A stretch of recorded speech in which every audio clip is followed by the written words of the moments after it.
हन्ताणं नमो सिद्धाणं नमो आयर्याणं नमो वज्रायाणं नमो लोये सवसाहुणं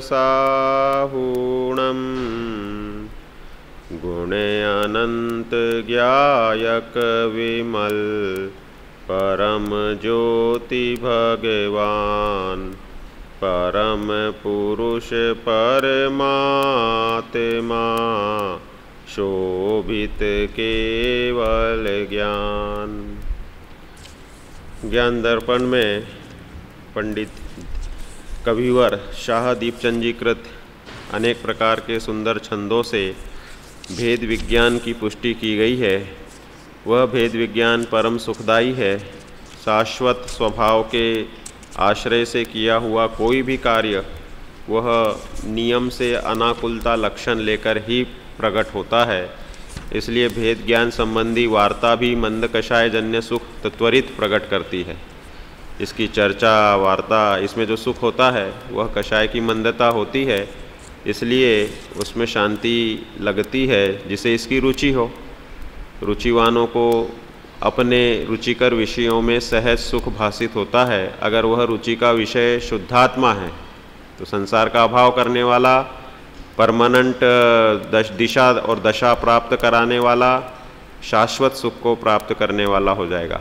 और अगर वह शुद्धात्मा नहीं है तो क्षणभंगुर सुखाभास रूप परिणाम जीव करने के लिए सदा स्वतंत्र है। तो अब इसमें 22 नंबर का छंद हमने पढ़ा था, उसको यहाँ पर विशेष रूप से लेते हैं। 22 नंबर। लोकालोक लखी के स्वरूप में सुथिर रहे, विमल अखंड ज्ञान ज्योति पर काशी है। निराकार रूप शुद्ध भाव के धरैया महा, सिद्ध भगवान एक सदा सुख राशि हैं। ऐसो निज रूप अवलोकत है निहचे में, आप पर तीति पाय जग सो उदासी हैं। अनाकुल आत्म अनूप रस वेद तू हैं, अनुभवी जीव आप सुख के विलासी हैं। अनुभवी जीव आप सुख के विलासी हैं। पिछले छंद में धरैया, ज्ञान गुण के धरैया और एक उपयुक्त शुद्ध उपयोग के करैया, ऐसे और अतीन्द्रिय सुख नीर के ढरैया और भव सिंधु के तिरैया, इस प्रकार के छंद से धरैया, करैया, ढरैया और तरैया 4 विशेषणों से स्तुति की थी। अब सिद्ध भगवान का स्वरूप बताते हुए ज्ञानियों को वह सिद्ध समान शुद्धात्मा की प्रतीति होने से वह अनाकुल रस का वेदन करते हुए सुख में सदा मगन रहते हैं, पुद्गल के विलास से बचते हैं और सुख के स्वभाव के विलास को प्रकट करते हैं। ऐसे सुख विलासी जीवों की दशा का स्वरूप बताएंगे। ज्ञानी जीव लोकालोक के स्वरूप को देखकर अपने स्वरूप में स्थिर रहते हुए विमल अखंड ज्ञान ज्योति प्रकाशित करते हैं। और क्या, जिस तरह सिद्ध भगवान निराकार शुद्ध भाव के धारक सदा सुख रूप रहते हैं। सिद्ध भगवान में सदा सुख रूपी पना हो गया। 3 काल में सदा, मतलब भविष्य काल, भूतकाल का तो जो निकल गया, जिसका जितना अनादिकाल से दुखी रहने का काल उतना निकल गया। उसके बाद वर्तमान और भविष्य में अक्षय अनंत काल तक सभी सिद्ध भगवान अपने सुख को प्रकट करते हुए ही रहेंगे, कभी दुखी नहीं होते। इसलिए आदि रूप से देखा जाए तो जितना उनका संसार रहा अनादि के अपेक्षा, उतने संसार में वे भी दुखी रहे थे। लेकिन अब अक्षय अनंत काल तक रही ये अनंत काल यथा तथा शिव परिणय, इसलिए सिद्ध भगवान के सुख को अब अक्षय अनंत काल तक वे सुखी रहेंगे, इतनी महान अवस्था प्रकट हो गई है। इसी प्रकार ज्ञानी जीव भी अपने स्वरूप को देखता हुआ, श्रद्धान करता हुआ जगत से उदासीन रहता है। उदासीनता का स्वरूप भी हम समझेंगे। ऐसे अनुभवी जीव अनुपम अनाकुल रस का वेदन करते हुए सुख में मग्न रहते हैं। ये ज्ञानी जीवों का स्वरूप है। ज्ञानी कभी दुखी नहीं होता।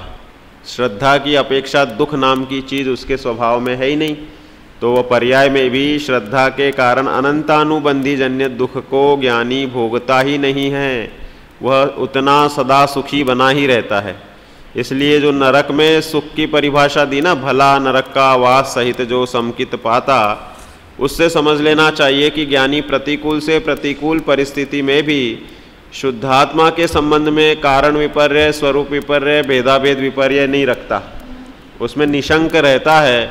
इसलिए किसी भी प्रकार के प्रतिकूल से प्रतिकूल संयोगों में श्रद्धा के लेवल पे अपने आप को दुखी महसूस करता ही नहीं है।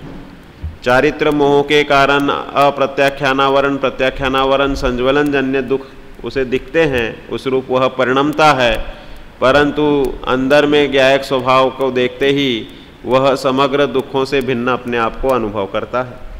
मुनिराज की भूमिका में साक्षात ज्ञान में आते हुए अनिष्ट ज्ञेय भी एक सेकंड में उपयोग को मोड़ते ही अक्षय सुख के स्वभाव को देखते ही परम सुख का अनुभव करने लगते हैं। उनके तो चारित्र लेवल प्रकट हो गया ना पूरा ही। मुनिराज की भूमिका में चारित्र की बहुतायातता प्रकट हो गई। सर्वांगीण चारित्र तो 12वें में पूर्ण, जहाँ चारित्र मोह, क्षीण मोह पूर्ण रूप से नष्ट हो रहा है। तब तक जो उनकी बीच की भूमिकाएं हैं उसमें वे महान प्रचुर सुख का अनुभव करते हैं। वह प्रचुर सुख चौथे गुणस्थान के मुकाबले कई गुना है। जाति अपेक्षा भले चतुर्थ का और उसका सुख एक सा कह देते हैं, लेकिन चारित्र की प्रकट होने पे होने वाली सुख की घनीभूतता वह विशेष होती है। इसलिए बहिरंग संयोगों को चुटकियों में छोड़ने का पुरुषार्थ मुनिराजों का हो जाता है, किंचित भी आकुल व्याकुल नहीं होते। ज्ञानी भी समाधि मरण के काल में किंचित भी आकुल व्याकुल नहीं होता, क्योंकि वह अपने सम्यक्त्व के साथ में, भेद विज्ञान के साथ में मरण को वर्ण करने के लिए किंचित भी दुखी नहीं होता, खुश होता है। समाधि मरण महोत्सव है, सुखमय अवस्था का नाम है। इसलिए जिसको उसकी महिमा है वह खुशी खुशी उसको ग्रहण कर लेते हैं। पुण्य पल्ले हो तो साधर्मियों का, कुटुंबी जनों का संबोधन आदि का बाहिरंग उपयोग को संभालने की व्यवस्थाएं बन जाती हैं। पुण्य अगर अपने उदय में नहीं है तो समाधि मरण के काल में संबोधन करता नहीं मिल पाते हैं, तो उस समय स्वयं की भूमिका से ही स्वयं को संभालना होगा। इस तरह से रहेगा। अभी जैसे पुरुषोत्तम जी माठ साहब है ना, उनकी तबीयत काफ़ी सीरियस है। उनका हीमोग्लोबिन 4 पे आ गया था बीच में, और अब 7 पे है। तो बीच में कल परसों आए थे मेरे पास में, पहले तो मुझे बुला रहे थे लेकिन बाद में आ गए वो गाड़ी से किसी के साथ में। तो बताया कि भाई अब संबोधन देने के लिए तो कोई साधर्मी पहुँचे सो पहुँचे, नहीं पहुँचे सो नहीं पहुँचे। घर वाले उतने स्वाध्यायी गहरे नहीं हैं, और घर वालों को स्वयं के व्यक्ति की उतनी ज़्यादा महिमा नहीं होती, तो चिड़चिड़ाहट कर दें, कभी बोल देते हैं उल्टा सीधा, बेचैन होता है ना व्यक्ति। भूख प्यास खत्म सी हो गई है उनकी, और आवाज़ दब सी गई है, कमज़ोर हो गए एकदम। देखा होगा आपने, नहीं देखे? हाँ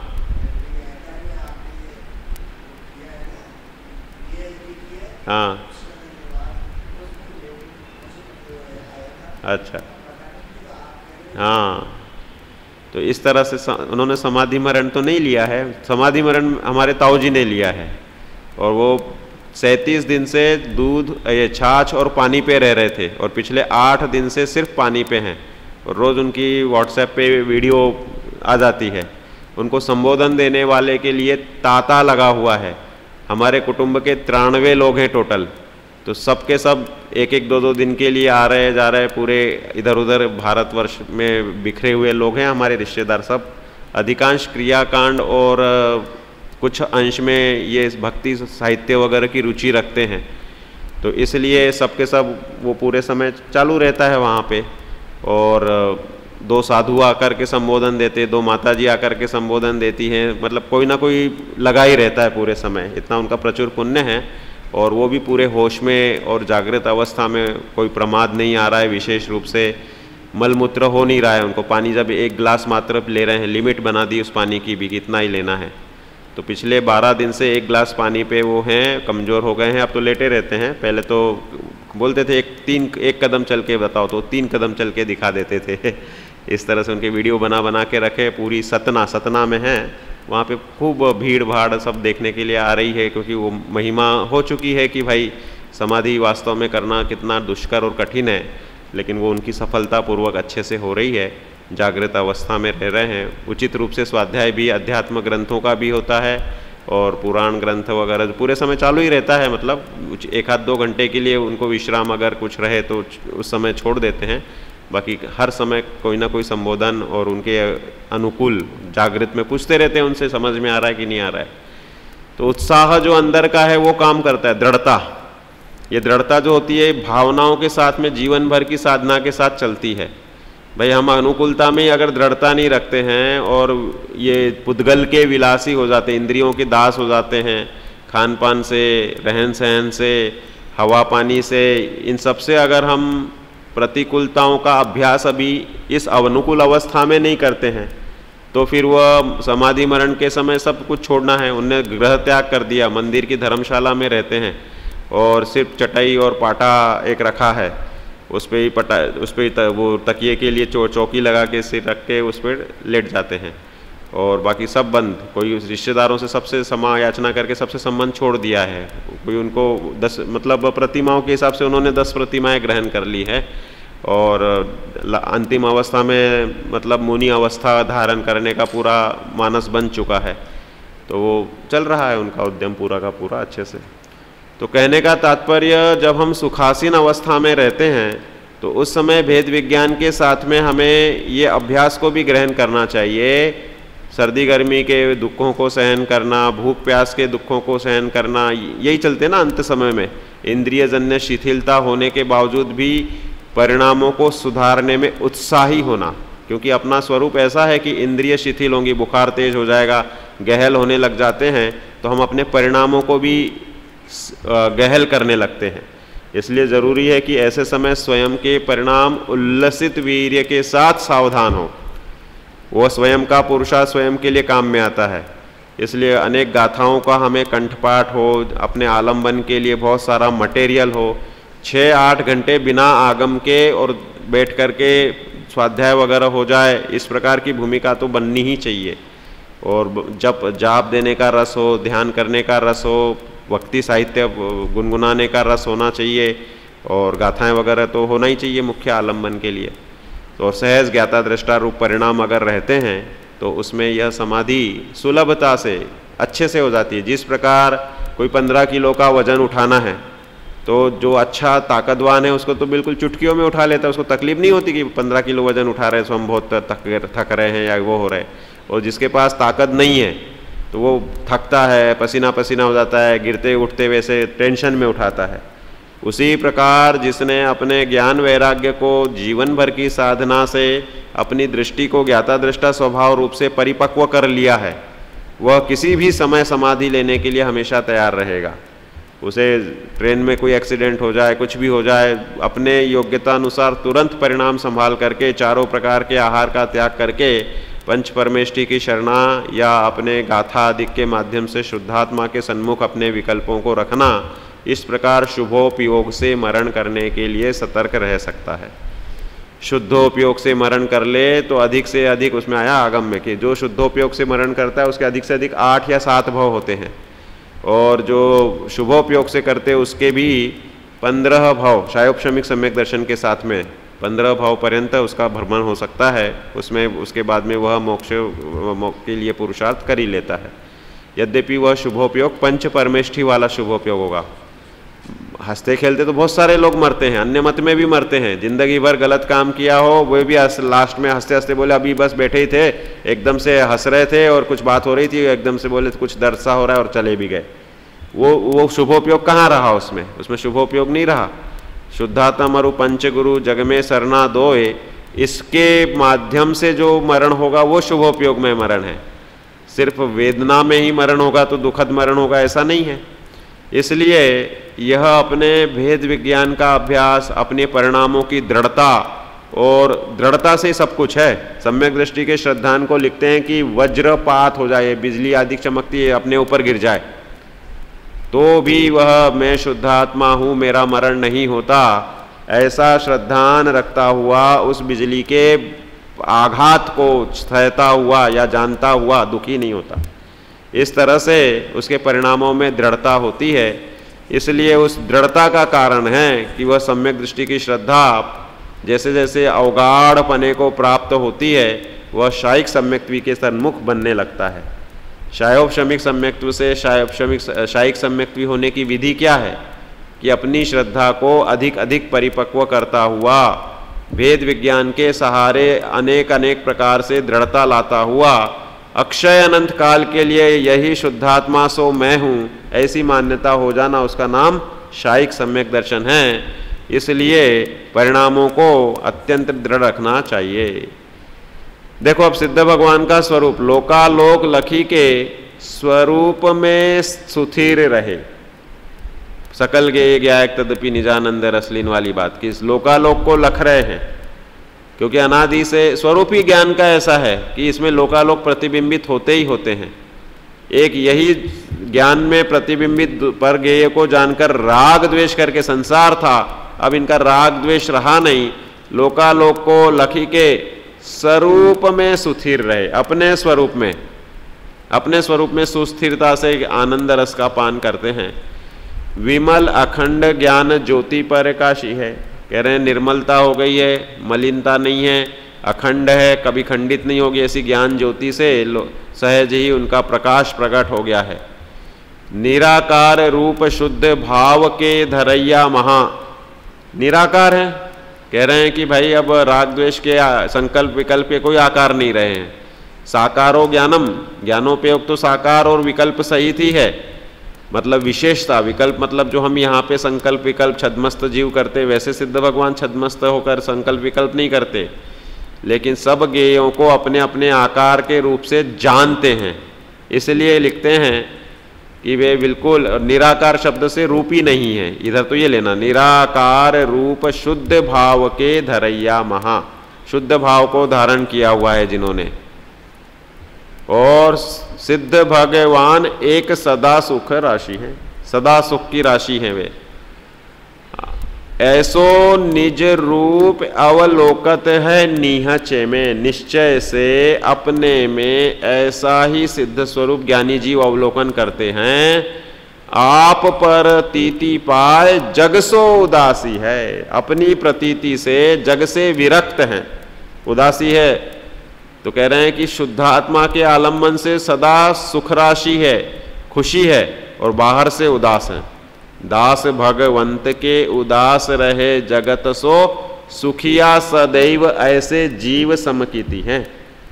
कह रहे हैं कि उदास मतलब डिप्रेशन, नर्वसनेस, निराशा वाली उदासी नहीं है भाई। जगत में उदास तो बहुत सारे लोग रहते हैं, मनपसंद काम नहीं होना तो सभी जीव उदास हो जाते हैं, और वह असाता वेदनी का कारण है, क्योंकि दुख शोक ताप आक्रंदन वध परिदेवनानी आत्म पर उभय स्थानानी असद वेदस्य।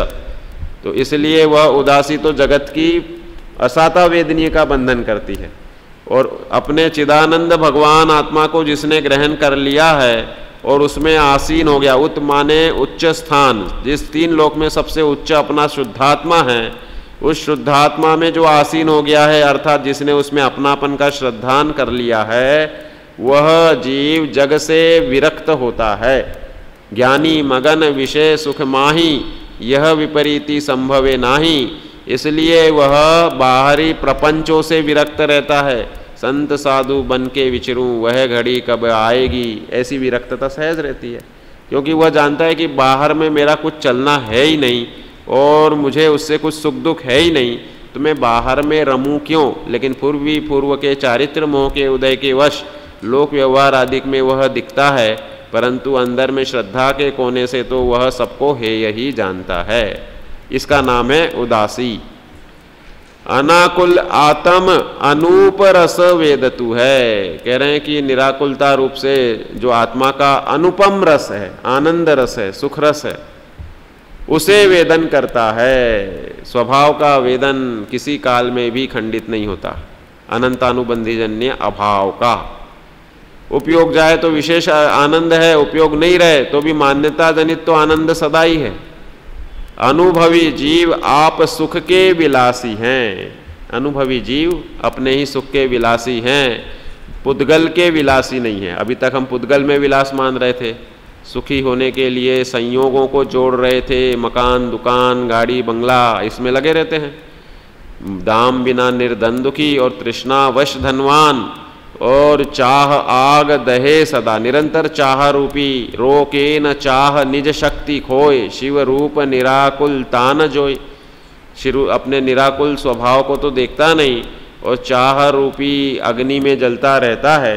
इसलिए पुद्गल का विलास तो जीव ने अनंतों बार देखा है, अनंतों बार बड़ा बड़ा राजा बन गया, बड़े बड़े अनेक संपत्तियां साम्राज्य भोग लिए, लेकिन चिदानंद ज्ञायक का साम्राज्य वह एक असंभव जैसा लगता रहा।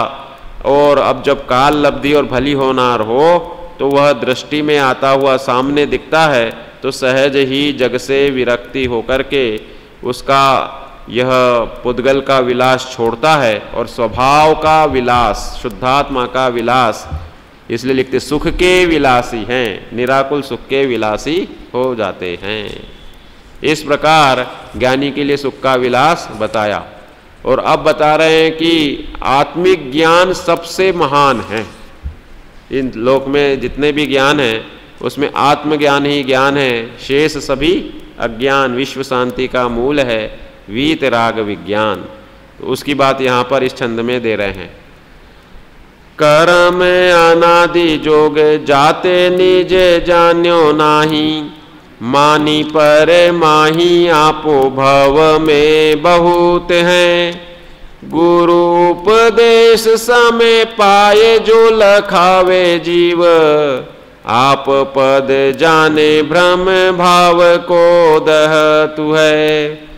देवन को देव सो तो सेवत अनादि आयो, निज देव से ये बिनु शिव न लहतु है। आप पद पाए को श्रुत सो बखान्यो जिन, ताते आत्मिक ज्ञान सब में महत्व है। ताते आत्मिक ज्ञान सब में महत्व है। अनादिकाल से इस जीव ने कर्म के संयोग से अपने आप को जाना नहीं। आपा नहीं जाना तूने, कैसा ज्ञान धारी रे। और पर पदार्थ में अपनापन मानकर पर भावों में ही बहता रहता है। पर पद निज पद मान मगन भय, उसी में निरंतर अज्ञानता में रहा। ऐसे समय सदगुरु का उपदेश प्राप्त कर, ब्रैकेट में लिख देते हैं, काल लब्धि आने पर अपने आप को पहचानता हुआ भ्रम भाव को जलाकर नष्ट कर देता है। यह जीव अज्ञानी होकर देवादिदेव परमात्मा को तो अनादिकाल से सेवन करता आया है, लेकिन निज आत्मदेव के सेवन बिना मोक्ष पद की प्राप्ति नहीं होती है। देवादिदेव परमात्मा मतलब जिनेंद्र भगवान, अरहंत भगवान, इनको सेवन करता आया है, परंतु निज शुद्धात्मा का सेवन नहीं किया। अपने स्वरूप की प्राप्ति का स्वरूप जिनेंद्र देव ने जिनवाणी में कहा है, अतः निज आत्मज्ञान ही सबसे महत्वपूर्ण है। और इसका स्वरूप जो है जिनवाणी से मिलता है, क्योंकि जिसने अनुभव कर लिया उनकी दिव्य ध्वनि में जो प्रतिपादित हुआ वो लिपिबद्ध होकर हमारे लिए मिल गया। इसे ही कहते हैं कि जिनवाणी में मिल गया। अगर उसकी रुचि हो गई तो कह रहे हैं कि वह अपने शुद्धात्मा को पहचान सकता है। तो इसलिए अब इधर निमित्त नैमित्तिक संबंध से लिखते हैं, कर्म अनादि जोग जाते निज जान्यो नाही। अनादि से जीव के साथ कर्म बंध है, और कर्म बंध का इतना प्रबल रोल रहा है कि चतुरिंद्रिय पर्यंत के जीव तो गहल हो रहे हैं कर्म फल चेतना में। वे कर्म जैसा कराता है वैसे ही करते हैं। उनके पास समझ लो 100 में से 1% आज़ादी है कुछ करने की, क्योंकि आखिर जीव तो सदा ही स्वतंत्र है ना, तो फिर निकलता ही निगोद से है। भाव कलंक की प्रचुरता, जहाँ पे 100 में से सिर्फ 0.01 आज़ादी है, उतने में ही काम कर गया। और यहाँ 100 में से 1% आज़ादी चतुरिंद्रिय पर्यंत, और पंचेंद्रिय सैनी होने के बाद में इसके कर्म अगर तीव्र उदय रूप नहीं है, टोडरमल जी दे रहे हैं ना कि भाई नदी के बहाव में बहता हुआ आदमी और वह तेज बहाव में हाथ पैर मारे तो उल्टे दिशा में तैरने में कोई काम नहीं होगा, बह ही जाएगा कितनी भी ताकत लगाए। और जहाँ बहाव मंद हो वहाँ हाथ पैर लगा के तैर के बाहर आना चाहे तो बाहर आ सकता है। उसी प्रकार तीव्र कर्मोदय में जीव को जिनवाणी सुनने की रुचि नहीं होगी, आत्म सन्मुख होने का पुरुषार्थ और प्रयास भी नहीं होगा। निमित्त नैमित्तिक संबंध घने हैं। आत्म सन्मुख पुरुषार्थ, जिनवाणी सुनने की रुचि, अब मैं शुद्धात्मा हूँ, मैं शरीर नहीं हूँ, ऐसे शब्द सुनकर वैसे भाव करने की रुचि, ये सब उत्तरोत्तर दुर्लभ होते जाते हैं। और साक्षात परिणमना कि मैं यह आत्मा ही जानन स्वभावी हूँ, पर मैं नहीं हूँ, और पर्याय जो क्षणभंगुर है वो भी मैं नहीं हूँ, ऐसे द्रव्य गुण पर्याय पूर्वक या द्रव्य पर्याय पूर्वक स्वयं का निर्णय होना और भी कठिन। तो ये सब कर्मोदय से लिंक रखते हैं। तीव्र मोह के उदय में जिन वचन न सुहाय, के ऊँघे के लड़ मरे की छोड़ के चली जाए, ऐसे वो बनाया ना कहावत कि भाई कर्मोदय की तीव्रता में पुरुषार्थ जोर मारता ही नहीं है। 5 समवायों में इस प्रकार, और इसलिए इसमें काल लब्धि को लिख दिया इन्होंने ब्रैकेट में डाल के। राजमल जी साहब उसमें लिखते हैं ना समय सार कलश टीका में, काल लब्धि कि यह जीव अमुक समय बाद मोक्ष जाएगा, ऐसा केवल ज्ञान में नोंद है। काल लब्धि बिना जीव कितना भी पुरुषार्थ करे कुछ वश नहीं चलता, कुछ काम नहीं होता। और स्वामी जी की शैली में पुरुषार्थ की मुख्यता कि जिस जीव ने सच्चा पुरुषार्थ करने का उद्यम किया है उसके अनंत भाव केवली भगवान ने देखे ही नहीं हैं। पुरुषार्थ, सच्चे पुरुषार्थी के नियम से अनंत भाव होंगे ही नहीं हैं पुरुषार्थ की ओर से, ऐसा जोरदार कथन है।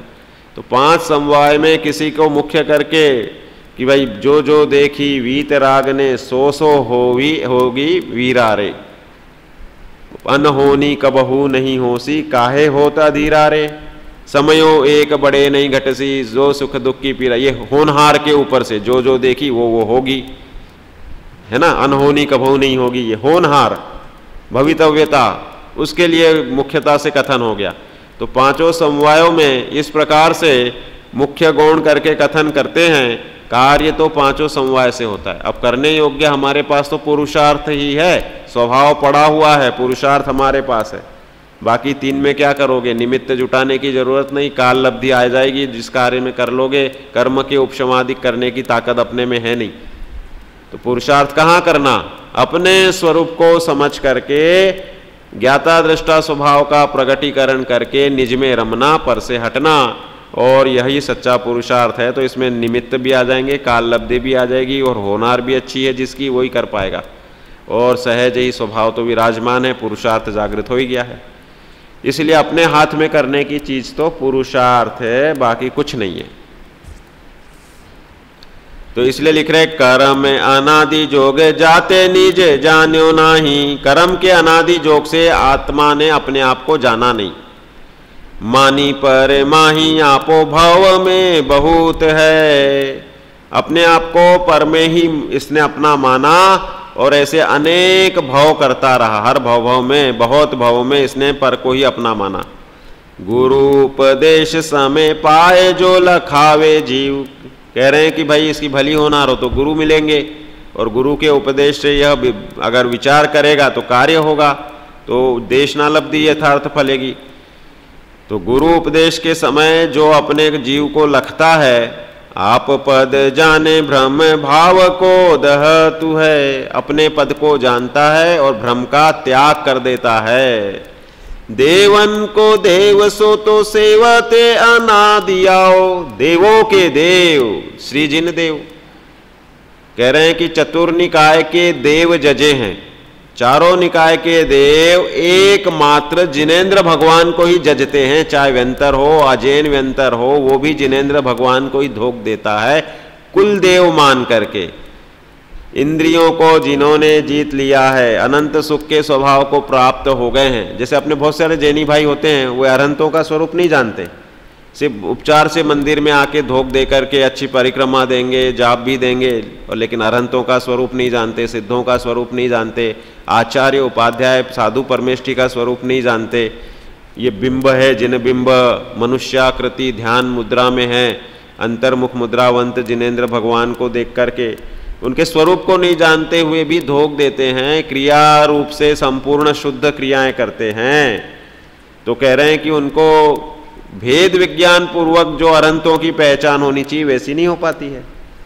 इसलिए कह रहे देवों के देव को अनादि से सेवन करता आया है। हमने भी अनंत बार जिनेंद्र देव को बहिरंग रूप से देख देख के ही सेवन किया है, अंतरंग रूप से सेवन करने के लिए और अपनी तुलना करके अपने में प्रकट नहीं किया। इसलिए देवन के देव सो तो सेवत अनादि आयो, अनादि से हमने देवों के देव श्री जिन देव को सेवन किया है।